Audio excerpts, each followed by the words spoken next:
I'm Carl Finling, a lifelong Oregonian member of BHA. I've hunted and fished Oregon my entire life. I was recently invited by the Land and Water Conservation Fund Coalition to a fly-in in Washington, D.C. on behalf of public lands. I met with the Oregon delegation. It's my belief that public lands are our greatest legacy in this country.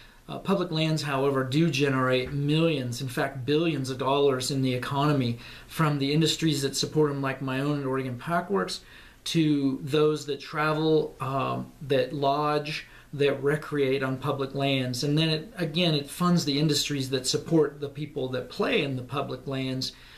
So it's critical that we understand all the layers that public land does for the country. And so the public lands do generate money. They are easily tracked. And then the outdoor industry that exists because of it in Oregon, also it's essential. Outdoor recreation in Oregon generated 12.8 billion with a B in consumer spending, and that year I think was 2012. And so those numbers are fairly easy to track, and I wouldn't exist, the business I have wouldn't exist without those folks that do what they do on our public lands. We asked for renewal, first of all, for the fund. It comes up for renewal January 15 for another 25 years. The fund is 50 years old. It followed on the heels of the Wilderness Act of 1964, and we wanted to impart our feelings, along with many other members of the coalition, that public lands are a legacy that we pass on to future generations. So we wanted to ask for full funding that the president has asked for in his budget. Full funding is $900 million, and it has not been funded, but maybe one time, if I remember right. And so most of the time it's funded partially, and we want to ask that there be transparency in the process in Washington, D.C. The Land and Water Conservation Fund does a number of things. It is a private-public partnership.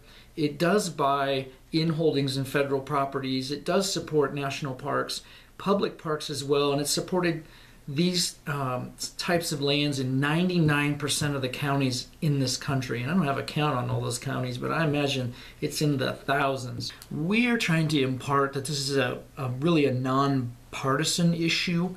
These monies come from royalties of offshore drilling to offset the impacts. As we know, we've had Gulf disasters. We had another leak, recently.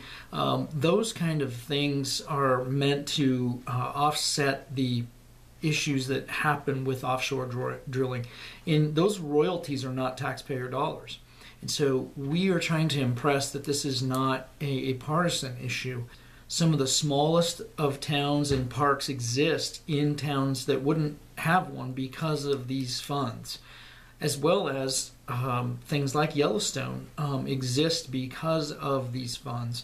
So it is a broad spectrum, both in size and dollar value, that the fund helps.